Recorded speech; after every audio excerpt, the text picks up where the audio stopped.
Assalamualaikum warahmatullahi wabarakatuh. Perkenalkan, nama saya Rizky Akbar Kurniawan dari Prodi Tadris Bahasa Inggris mata kuliah Bahasa Indonesia. Di sini saya akan mempresentasikan sebuah jurnal yang berjudul Konstruksi Sintaksis. Langsung saja ke pembahasannya.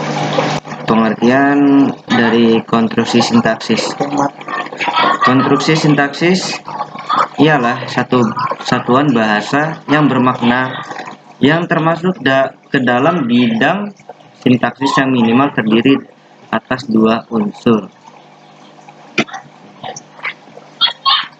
Di depan sudah dikemukakan bahwa sintaksis ialah bidang ilmu bahasa yang membicarakan seluk-beluk wacana, kalimat, klausa, dan frase. Oleh karena itu, konstruksi sintaksis ialah konstruksi yang mungkin berupa wacana, kalimat, klausa, dan frase. Pengertian sintaksis menurut beberapa ahli yaitu ada 3 dari Verhaar. Pengertian sintaksis menurut Verhaar adalah menyelidiki semua hubungan antara kelompok kata atau antar frasa dalam suatu sintaksis itu. Sintaksis mempelajari hubungan gramatika di luar batas kata, tapi di dalam satuan yang disebut kalimat. Yang kedua oleh Ramlan. Pengertian sintaksis menurut Ramlan adalah bagian atau cabang ilmu bahasa yang membicarakan seluk-beluk wacana, kalimat, klausa, dan frasa. Yang ketiga oleh Rusmaji. Pengertian sintaksis menurut Rusmaji adalah subsistem tata bahasa yang mencakup kelas kata dan satuan-satuan yang lebih besar, yaitu frasa, klausa, kalimat, dan hubungan di antara satuan-satuan sintaksis tersebut.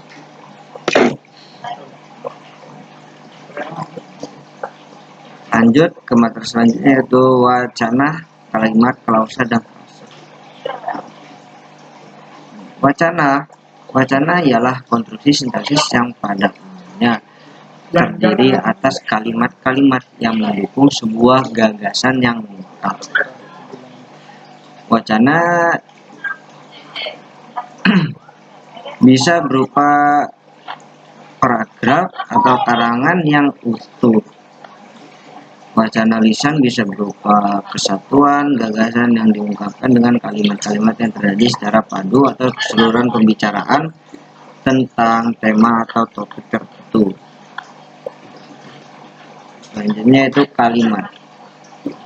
Kalimat ialah konstruksi sintaksis yang terdiri atas unsur-unsur segmental yang mungkin berupa kata, frase, atau klausa, dan unsur-unsur suprasegmental yang berupa jeda atau kesedapan dan intonasi. Berikut ini jenis kalimat diantaranya yaitu kalimat inti dan kalimat non-inti. Kalimat inti disebut juga kalimat dasar, yaitu kalimat yang dibentuk dari klausa inti yang lengkap bersifat deklaratif atau netral dan alternatif. Yang kedua, kalimat tunggal dan kalimat majemuk. Kalimat tunggal yaitu kalimat yang klausanya hanya satu, kalimat majemuk yaitu kalimat yang memiliki klausa lebih dari satu. Dan yang ketiga, kalimat mayor dan kalimat minor. Kalimat mayor adalah kalimat yang klausanya lengkap, minimal mempunyai subjek dan predikat. Dan kalimat minor adalah kalimat yang klausanya tidak lengkap, hanya terdiri dari S, P, O, K saja. Selanjutnya yaitu klausa. Klausa ialah konstruksi sintaksis yang minimal terdiri atas dua kata yang mendukung fungsi subjek dan predikat. Klausa merupakan satuan gramatik yang terdiri atas subjek dan predikat, baik serta objek pelengkap, keterangan maupun tidak. Namun demikian, dalam menggunakan bahasa, unsur yang berupa subjek itu juga sering dihilangkan, dan unsur yang hampir tidak pernah dihilangkan ialah predikat. Jadi unsur yang hampir selalu ada di dalam klausa ialah predikat.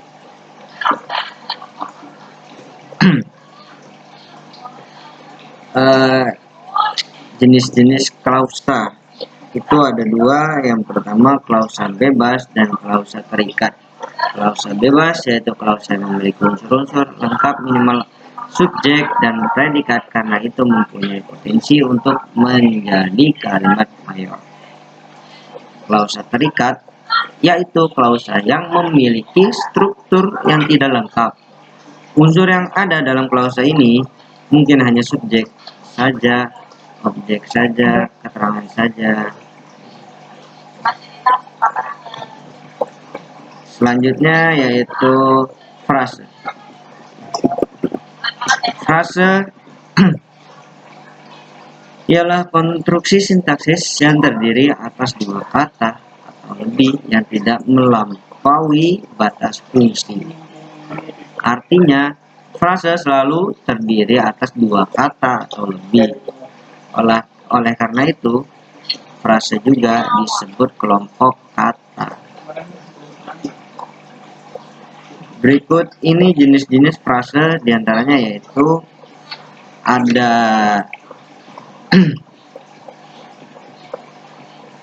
yang pertama yaitu frase endosentrik. Frase endosentrik yaitu frase yang salah satu unsur atau komponen yang memiliki perilaku sintaksis yang sama dengan keseluruhannya. Artinya salah satu komponennya bisa menggantikan kedudukan secara keseluruhan. Yang kedua yaitu frase eksosentrik. Frase eksosentrik adalah frase yang komponennya tidak memiliki perilaku sintaksis yang sama dengan keseluruhannya.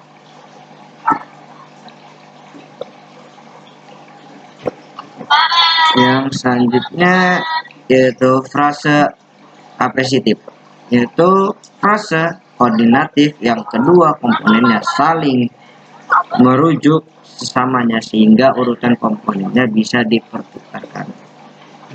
Dan yang terakhir frase koordinatif, yaitu frase yang komponen pembentuknya terdiri dari dua komponen atau lebih yang sama dan sederajat, dan secara potensial bisa dihubungkan oleh konjungsi koordinatif baik tunggal maupun terbagi.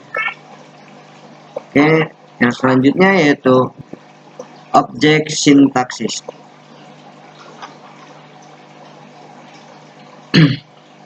Sudah dijelaskan bahwa sintaksis itu ilmu bahasa yang membicarakan seluk-beluk wacana, kalimat, klausa, dan frase. Jadi objek kajian sintaksis ialah wacana, kalimat, klausa, dan frase dengan segala permasalahannya, baik mengenai hubungan bentuk maupun hubungan makna unsur-unsurnya. Walaupun setiap wacana, kalimat, klausa, dan frase itu terdiri atas kata-kata yang merupakan unsurnya.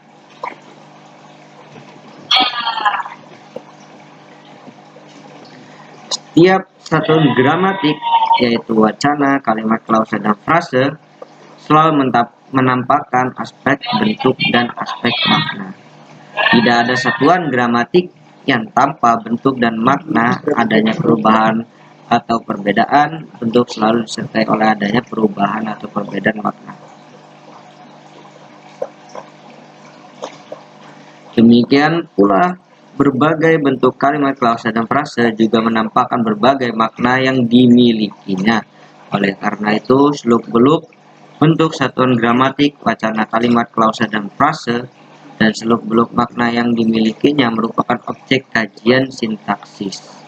Sebagai ilmu bahasa, sintaksis memiliki tugas untuk mendeskripsikan dan menerangkan menjelaskan objek itu sekaligus dengan berbagai permasalahan bentuk dan maknanya. Oh iya, tata udah sinetron tuh ya. Ya, yang terakhir penutup, langsung saja ke kesimpulannya. Jadi kesimpulannya adalah sebagai objek sintaksis, kalimat diperlakukan sebagai sebuah konstruksi yang memiliki dua unsur, yaitu unsur segmental yang berupa kata, frase, atau klausa, dan unsur suprasegmental yang berupa kesenyapan atau jeda dan intonasi. Paduan antara unsur segmental dan suprasegmental itu merupakan aspek bentuk kalimat. Di samping itu, kalimat juga memiliki aspek makna. Jadi, berbagai paduan unsur segmental dan suprasegmental yang merupakan aspek bentuk itu berkorelasi dengan berbagai aspek makna yang dimilikinya.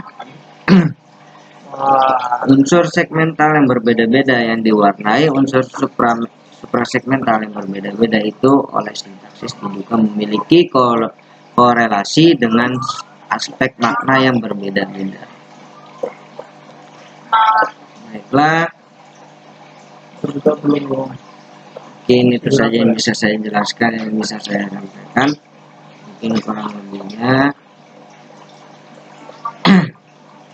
bisa dilanjutkan dosennya, dan jika saya ada kesalahan kata saya mohon maaf.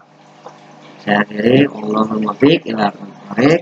Assalamualaikum warahmatullahi wabarakatuh.